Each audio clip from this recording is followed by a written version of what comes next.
नमस्कार। सुर्खियों के बाद सबसे पहले टॉप 20। एंटी करप्शन में एसपी और एएसपी का रुका तबादला। पंकज चंद्रा और अमृता सूरी का हुआ था तबादला। ट्रांसफर के चंद घंटे बाद सामान्य प्रशासन विभाग ने जारी किया आदेश। कांकेर में आधार केंद्र बंद होने से ग्रामीण परेशान। हफ्ते में 2 दिनों तक खुलता है केंद्र। गर्मी में पैदल चलकर आने वाले लोगों ने जताई नाराजगी। बेंगलुरु में कोंडागांव जिले के बंधक बनाए गए 19 मजदूर छुड़ाए गए। सभी जिला प्रशासन ने सभी को पहुंचाया उनके घर। रोजगार के लिए सभी गए थे कर्नाटक। बलरामपुर में लिपिक संघ और स्वास्थ्य कर्मचारी संघ की हड़ताल। कुसमी दुर्गा चौक पर कर्मचारियों ने किया प्रदर्शन। कोरबा में कर्मचारियों की 3 दिन की हड़ताल जारी। 32 संगठन हड़ताल में शामिल। लंबित डीए और 7वें वेतनमान की मांग। सुकमा में वन विभाग के कर्मचारियों की हड़ताल जारी। वन प्रबंधक संघ ने स्थायी नौकरी को लेकर हड़ताल पर जाने का किया ऐलान। डीएफओ को सौंपा मांग पत्र। बालोद में 32 विभागों के कर्मचारियों की हड़ताल। महंगाई भत्ता संघर्ष मोर्चा के बैनर तले लिया आकस्मिक अवकाश। बिलासपुर में 1000 स्वास्थ्य कर्मियों की सांकेतिक हड़ताल। नेहरू चौक पर दिया धरना। मांग पूरी न होने पर उग्र आंदोलन की चेतावनी। रायगढ़ के एनटीपीसी लारा के खिलाफ स्थानीय लोगों ने खुला मोर्चा। भू विस्थापितों बेरोजगार युवकों ने प्लांट के अंदर जाने वाली गाड़ियों को रोका।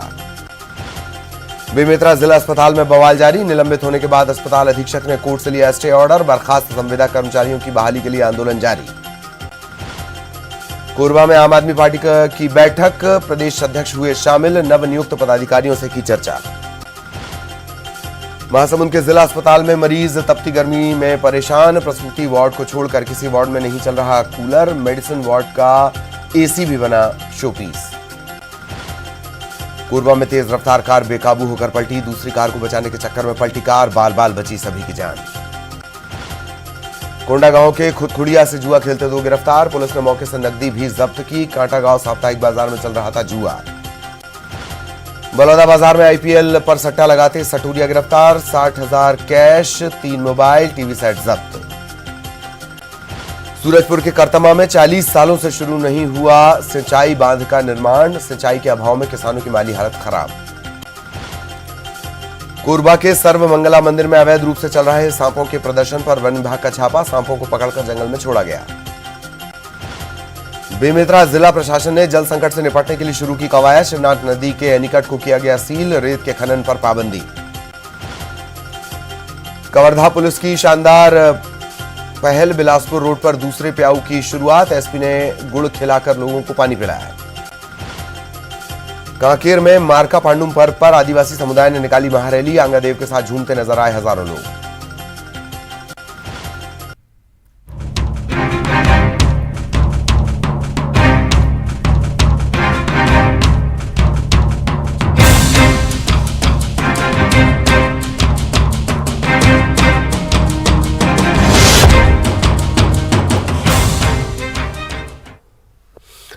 और अब बात खैरागढ़ की जंग की कर रहे हैं। खैरागढ़ उपचुनाव में वोटिंग शुरू हो चुकी है। कड़ी सुरक्षा के बीच मतदान जारी है। शाम 5 बजे तक मतदान होना है। 291 पोलिंग बूथ बनाए गए हैं। खैरागढ़ उपचुनाव में वोट डाले जा रहे हैं। सुबह 7 बजे से वोटिंग का सिलसिला शुरू हुआ। 5 बजे तक ये चलेगा। बीजेपी कांग्रेस जोगी कांग्रेस के बीच मुकाबला। कांग्रेस से यशोदा वर्मा मैदान में है। बीजेपी की तरफ से कोमल जंघेल और जोगी कांग्रेस की तरफ से नरेंद्र सोनी उम्मीदवार हैं। देवव्रत सिंह के निधन से ये सीट खाली हुई है। ये तमाम जानकारियां एक नजर में एक आंकड़े के जरिए हमने आपको पूरी बता दी है। मतदाताओं की संख्या भी हम लगातार आपको बता रहे हैं। और अब जनता जनार्दन निकल चुकी है। किसका होगा खैरागढ़ ये आज तय हो जाएगा। ऐलान हालांकि आज नहीं होगा।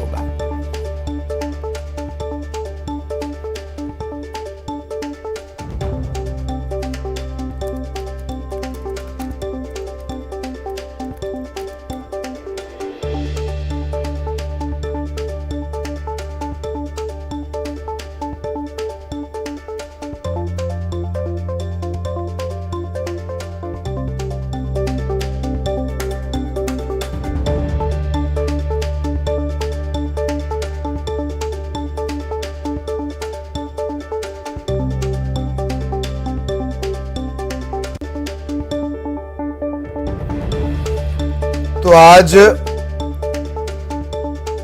खैरागढ़ विधानसभा के लिए वोटिंग शुरू हो चुकी है। उपचुनाव है और हमारे तमाम सहयोगी भी तैनात हैं, लगातार तैनात हैं।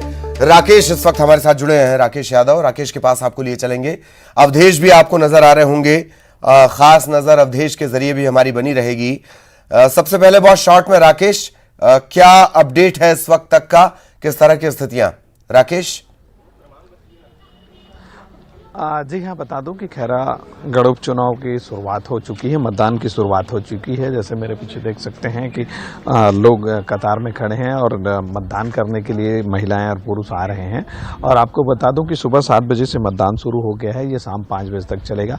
वहीं सबसे महत्वपूर्ण चीज़ इस क्षेत्र में ये है कि बहुत सारे जो मतदान केंद्र है वो नक्सल इफेक्टेड एरिया में आते हैं, जिसके लिए कड़ी सुरक्षा व्यवस्था के इंतजाम किए गए हैं। 22 कंपनियां लगाई गई हैं पैरामिलिट्री फोर्स की, जिसमें लगभग 2500 से अधिक जो जवान और अधिकारी हैं वो तैनात किए गए हैं। और आपको बताना चाहूँगा कि जो 34 जो मतदान केंद्र हैं वो अति संवेदनशील हैं नक्सल प्रभावित क्षेत्र होने के कारण। साथ ही जो 18 मतदान केंद्र हैं वो संवेदनशील हैं। तो लगभग 54 जो मतदान केंद्र हैं इस पे चुनाव आयोग की कड़ी नज़र है। सुरक्षा व्यवस्था के यहाँ चाक चौबंद इंतजाम किए गए हैं, कड़े इंतजाम किए गए हैं, ताकि किसी तरीके से जो मतदान है उसको प्रभावित ना किया जा सके और सुचारू रूप से मतदान हो। वहीं आपको बता दूं कि कांग्रेस की यशोदा वर्मा जो हैं वो अपने गांव से मतदान करेंगी। वहीं भाजपा के जो कोमल जंघेल हैं वो अपने गांव घिरघौली से मतदान करेंगे। ललित, बिल्कुल बिल्कुल, तो लगातार आप नजर बनाए रखें। अभी आप हमारे साथ बने रहें। अवधेश भी हमारे साथ जुड़े हुए हैं, साक्षात अवधेश जुड़े हुए हैं, तो फिर समीकरणों को बारीकी से वो ज्यादा बेहतर समझा पाएंगे। अवधेश, सबसे पहले अगर आपके पास कोई अपडेट हो वो भी बताएं और फिर थोड़े समीकरण पर चर्चा। अवधेश।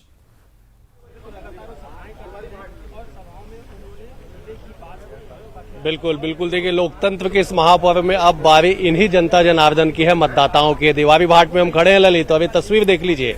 दरअसल मतदान नहीं, उत्साह है। और ये उत्साह दिखाई पड़ रहा है कि हर आयु वर्ग के जो लोग हैं सवेरे 7:30 बजे से कतारबद्ध हो चुके हैं। 7 बजे मतदान कार्य शुरू हुआ और 7:30 बजे ये लाइन बताने के लिए काफी है कि जो मतदाता है वो कितने जागरूक हैं, अपने मताधिकार का इस्तेमाल करने के लिए वो किस कदर तमाम चीजों को दरकिनार करके यहाँ पे पहुंचे हुए हैं, जो लोकतंत्र की तस्वीर को बेहतर बनाने के लिए सबसे प्रमुख माना जाता है। उसके बाद देख लीजिए ये मतदान केंद्र के भीतर की तस्वीर हम आपको दिखा देते हैं कि किस तरह से लोग इस निश्चित कर रहे हैं मतदान की जगह जो व्यवस्थाओं के तहत जो 7 बजे मतदान कार्य शुरू हुआ, जो पोलिंग बूथ नंबर जो 267 है यहाँ पे हम मौजूद है। देखिए एक जो युवा है वो अपने मताधिकार का इस्तेमाल करने के लिए इस वक्त जो है वो अपने मताधिकार का इस्तेमाल कर रहा है। जो मतदान प्रकोष्ठ है वहां पे जो कंपाउंड बना हुआ है उस कंपाउंड के भीतर जो है वो अपने मताधिकार का इस्तेमाल कर रहा है। देखिए ये जो स्याही जो लग रही है ललित, दरअसल ये स्याही लोकतंत्र की वो निशानी है, लोकतंत्र की वो निशानी है, ये बताने के लिए कि आपने अपना मताधिकार का इस्तेमाल कर लिया। देख लीजिए ये युवा है, ये मताधिकार का इस्तेमाल कर चुके हैं, ये बाहर मुस्कुराते हुए निकल रहे। मतलब ये कि इनके मन में जो था वो अब बैलेट जो मन में था वो ईवीएम में कैद हो चुका है। वो अपने मतदाता को, अपने जो उनके जो प्रत्याशी थे उनके नाम के आगे का बटन उन्होंने दबा दिया है। तमाम तैयारियां हो चुकी है, तमाम मतदान कार्य शुरू हो चुका है। शाम 5 बजे तक का वक्त तय किया गया है कि शाम 5 बजे तक मतदान कार्य होगा। महिलाओं की भी कतार है, ऐसे नहीं है कि पुरुष जो है वो केवल उनकी कतार हो, महिलाओं की भी कतार देख लीजिए कि किस तरह से जो तमाम महिलाएं हैं सवेरे, खास करके ग्रामीण अंचल हो या शहर की बात कर ली जाए, ग्रामीण अंचल जो महिलाएं हैं वो थोड़ी सी जागरूक होती है, वो काज करके ही घरों से निकलती हैं। लेकिन ये कतार ललित बताने के लिए काफी है कि आज का जो दिन है वो केवल इन्हीं के लिए है, केवल मतदान के लिए है। और यही वजह है कि सवेरे से पहुंची हुई है। दाई के बजे आहे वो 7 बजे के का करे बड़ा है वोट डाले बा तो भारी हंसत हंसते वोट डाले बड़ा है कैसे हंसबे नहीं तो रोबो थोड़े वोट डाले हंसबे नहीं तो रोबो थोड़े। हाँ का चला तोर दिमाग में कैसे के बजे आए हो तुमन अभी रात? हाँ का चलत कैसे तुमन विधायक चाहता हो, काका होना चाहिए तुम्हारे गांव को? वही ते लइकल धर के आए हस वोटिंग करे बर, का चाहते हो तुमन गांव में का होना चाहिए? मतलब देख लीजिए वो तो ललित बराबर है। उत्साह को जो शब्दों में बयां करने की जो बात होती है वो शायद यहाँ पे दिखाई नहीं पड़ रहा। तमाम लोग हैं, उनसे भी बातचीत करते हैं। का चलत दिमाग में तो का होना चाहिए, तो गांव में तो क्षेत्र में जिला बनना चाहिए सर। जिला के तो ऐलान हो है का जिला ओखर अलावा का कुछ विकास होना चाहिए, विकास होना चाहिए गांव का दिवाली घाट का। का समस्या है तुम्हारे गांव में का? कोई समस्या नहीं है। हाँ ठीक है। का दिक्कत तो क्षेत्र में पूरा कोई दिक्कत नहीं। का दिक्कत है? कोई दिक्कत नहीं भाई, चल जैसा भी ठीक है। हाँ। का समस्या है, का चलत है? कुछ भी नहीं भैया, ठीक है। मतलब देख लीजिए कि अगर आपको एक मतदान केंद्र में किसी तरह की कोई जो दिक्कत है वो अगर न दिखे, मतदाताओं के मन में ये उत्साह है, मतदाता ये कह रहे हैं कि कोई दिक्कत नहीं। देखिए एक तस्वीर आप दिखा दे ललित, ये लोकतंत्र की खूबसूरती में ये जो तस्वीर है वो और अधिक खूबसूरत बनाती है कि देखिए एक दिव्यांग जो है वो यहाँ पे वैसाखी के सहारे चल के जो है वो यहाँ पे मतदान करने के लिए पहुंचे हुए हैं। ये तमाम तस्वीर लोकतंत्र को मजबूत बनाने का काम करते हैं। आज शाम 5 बजे तक जब मतदान कार्य होगा, उसके बाद जब 16 तारीख को मतगणना होगा, उसके बाद पता चलेगा कि आखिरकार खैरागढ़ की जनता ने किसके दावे और वादों पे भरोसा जताया है। लेकिन फिलहाल ये कि सवेरे से ही मतदान केंद्र पे लंबी लंबी जो कतारें हैं वो लगनी शुरू हो चुकी है। ललित बिल्कुल, हालांकि अब चुनाव के बीच में, वोटिंग के बीच में या इन लंबी लंबी कतारों के बीच मुद्दों पर चर्चा करना हालांकि बेमानी सा हो चला है, फिर भी अपनी जिम्मेदारी है। राकेश, एक बात मैं आपसे जानना चाहूंगा कि जो अति संवेदनशील मतदान केंद्रों का आपने जिक्र किया, क्या वहां पर वोटिंग के टाइम में कोई तब्दीली रहेगी? एक बात। दूसरी बात, क्या वो मुद्दे हैं जो चाहे देवव्रत सिंह के रहते हुए भी मुद्दे बने रहे हों या उनके जाने के बाद भी जिनकी शुरुआत में कुछ चर्चा की जा रही थी, हालांकि जिला बनाने की एक मांग थी, वो तो लगभग खत्म सी है, एक औपचारिकता उसमें बाकी है। बाकी और क्या मुद्दे आपको नजर आए, चूंकि आप लंबे अरसे से उस पूरे इलाके में एक्टिव रहे हैं? राकेश। जी हाँ, निश्चित ही ललित, कह सकते हैं कि देवव्रत सिंह चाहते थे कि क्षेत्र में विकास हो और लगातार वो इन चीज़ों के लिए प्रयासरत थे। वो बीच में ऐलान भी कर चुके थे कि मेरे ब्लड में कांग्रेस है और मैं कांग्रेस में जाना चाहता हूँ, लेकिन कुछ दिक्कतों के कारण वो कांग्रेस प्रवेश नहीं कर पाए। उसके बाद भी वो अपने क्षेत्र की जनता के लिए, खासकर जो वनांचल क्षेत्र है, साल्हेवाड़ा, बकरकट्टा, गातापार, ये आदिवासी बहुल क्षेत्र में आता है ललित, जहाँ ये चाहते थे कि लगातार विकास हो और बांध बने, सिंचाई की व्यवस्था हो, साथ ही ऐसे लोगों को जो सुविधा मिल पाए। जैसे सिंचाई की बात करें तो सिंचाई मुख्य मुद्दा भी हो सकता है खैरागढ़ क्षेत्र के लिए, कि बांधे तो हैं लेकिन लोगों को जितनी सिंचाई की जरूरत पानी पड़ती है वो नहीं मिल पाता खेती करने के लिए। वहीं दूसरी चीज़ आपको बता दूं कि सुरक्षा व्यवस्था के जो कड़े इंतजाम किए गए हैं उनमें समय वही है कि 7 से 5 ही मतदान होना है। और इस पे महत्वपूर्ण चीज़ ये बताना चाहूँगा कि इस बार चुनाव आयोग ने जो है सीसीटीवी कैमरे की व्यवस्था की है और साथ ही कैमरे से निगरानी की। जहाँ सीसीटीवी कैमरे लग सकते हैं वहाँ सीसीटीवी कैमरे लगाए गए हैं, और जहाँ ऐसी व्यवस्था नहीं हो पा रही, जो अंदरूनी क्षेत्र में, नक्सल प्रभावित क्षेत्र में, वहाँ कैमरे की व्यवस्था कराई गई है, स्टील कैमरे की व्यवस्था कराई गई है, स्टील फोटोग्राफी की व्यवस्था कराई गई है, ताकि किसी भी प्रकार की गड़बड़ियाँ ना हो सकें। और सुरक्षा व्यवस्था के कड़े इंतजाम इस क्षेत्र में किए गए हैं। फोर्स को ज़्यादातर इसी क्षेत्र में तैनात किया गया है। वहीं महत्वपूर्ण चीज आपको बताना चाहूंगा कि ये मध्य प्रदेश का बॉर्डर है और ये बालाघाट जिले से लगता है, जिसके कारण मध्य प्रदेश और छत्तीसगढ़ की जो पुलिस है उस क्षेत्र में search operation, joint search operation चला रही, ताकि किसी तरीके से बाधा मतदान में उत्पन्न ना हो। बिल्कुल बिल्कुल, राकेश और अवधेश, आप दोनों लगातार नजर बनाए रखें। आगे भी आपके जरिए अपडेट हम अपने दर्शकों तक पहुंचाते रहेंगे। तो खैरागढ़ पर लगातार नजर बनी हुई है। कुछ और अहम खबरों का भी रुख करेंगे। रायपुर से बड़ी खबर, आज सूरजपुर जाएंगे मुख्यमंत्री भूपेश बघेल। दोपहर 1 बजे उनके सूरजपुर पहुंचने का कार्यक्रम है।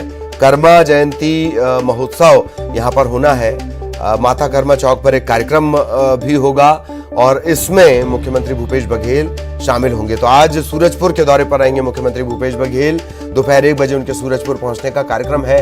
कर्मा जयंती महोत्सव होना है और इसी कार्यक्रम में शिरकत करेंगे मुख्यमंत्री।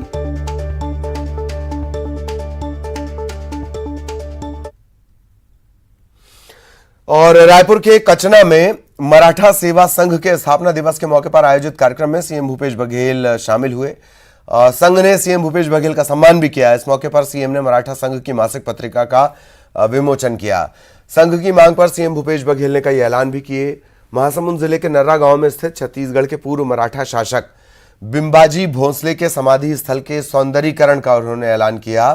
मराठा संघ के सामाजिक भवन के जमीन की मांग के संबंध में उन्होंने कहा कि मराठा सेवक संघ को भी अन्य समाज की तरह कलेक्टर गाइडलाइन दर से 10% मूल्य पर भूखंड उपलब्ध कराया जाएगा।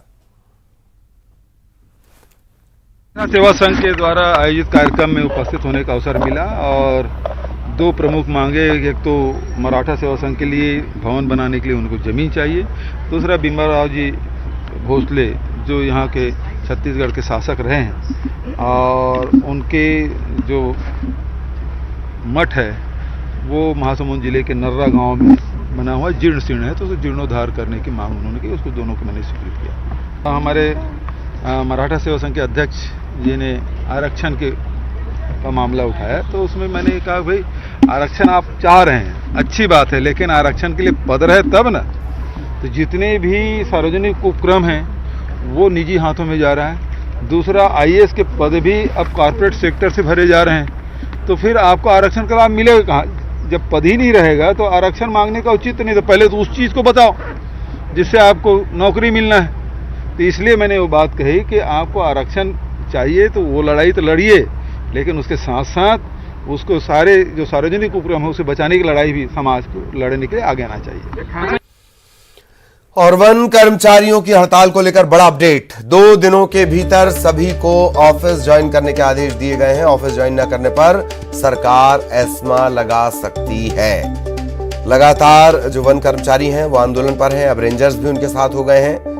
अब ये अल्टीमेटम दिया गया है कि 2 दिन के भीतर ऑफिस ज्वाइन करना होगा। सरकार एस्मा लगा सकती है।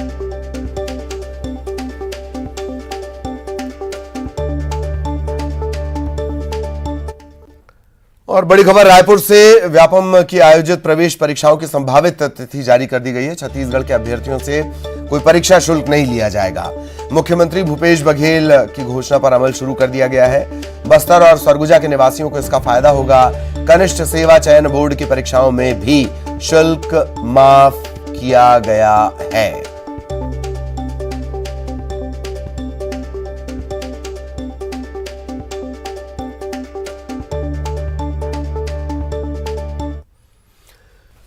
इधर आय से अधिक संपत्ति के मामले में पूर्व सीएम रमन सिंह को छत्तीसगढ़ हाईकोर्ट ने नोटिस जारी कर 6 सप्ताह में शपथ पत्र के साथ जवाब मांगा है। मामले में अन्य लोगों को भी नोटिस जारी किया गया है। कांग्रेस नेता विनोद तिवारी की याचिका को हाईकोर्ट ने स्वीकार कर लिया है। याचिका में कहा गया कि पूर्व सीएम रमन सिंह ने 2008, 2013 और 2018 तक संपत्ति को लेकर शपथ पत्र जो दिए हैं उसमें गलत जानकारी है।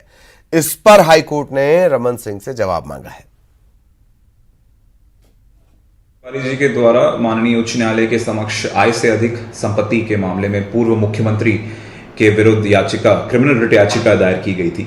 मामले की सुनवाई के दौरान याचिकाकर्ता के द्वारा दस्तावेज प्रस्तुत कर यह बात भी संज्ञान में लाई गई थी कि मामले के लंबित रहते हुए उनके द्वारा इकोनॉमिक ऑफेंस विंग रायपुर के समक्ष धारा 13(2) भ्रष्टाचार निवारण अधिनियम के अंतर्गत भी एक कंप्लेंट दर्ज की गई थी। मामले की सुनवाई करते हुए माननीय उच्च न्यायालय ने याचिका को स्वीकार करते हुए सभी पक्षों को 6 हफ्ते का समय दिया है और सभी पक्षों को एफिडेविट पर अपना विस्तृत जवाब। और अब बड़ी खबर बिलासपुर से, आपको बता दें 2 पक्षों में मारपीट हुई है। दुकान के सामने पानी डालने को लेकर विवाद हुआ। पानी डालने का विवाद मारपीट में तब्दील हो गया। एक महिला ने दूसरी महिला का सिर फोड़ दिया। इस मारपीट का वीडियो भी वायरल हो रहा है। तुरवा थाना इलाका लगता है। ये तस्वीरों में नजर आ रहा है किस तरीके से सड़क पर ये पूरा तमाशा होता रहा और एक महिला ने दूसरी महिला का सिर फोड़ दिया है। इस पूरे घटनाक्रम का एक वीडियो लगातार अब वायरल हो रहा है। पानी डालने को लेकर ये पूरा विवाद, पानी डालने के विवाद ने तमाशे, इस तरह से पूरा तमाशे में तब्दील हो गया।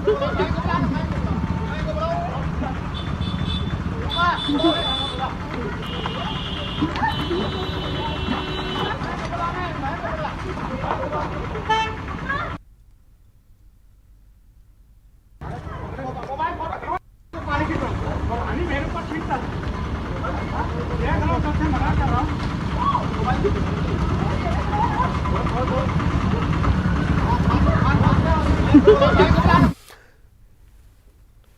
नक्सली वारदातों में कमी आने के बाद कोंडागांव जिले को केंद्रीय गृह मंत्रालय ने अति नक्सल प्रभावित वाली सूची से निकाल दिया है। अब कोंडागांव के विकास के लिए मिलने वाला जो फंड है, LWE फंड इसे कहते हैं, वो भी बंद हो गया है। इलाके के विकास के लिए फंड मिलता है। नक्सल प्रभावित इलाकों के विकास के लिए 33 करोड़ की राशि दी जाती है। कलेक्टर का कहना है कि अब दूसरे फंड के जरिए इलाके का विकास किया जाएगा।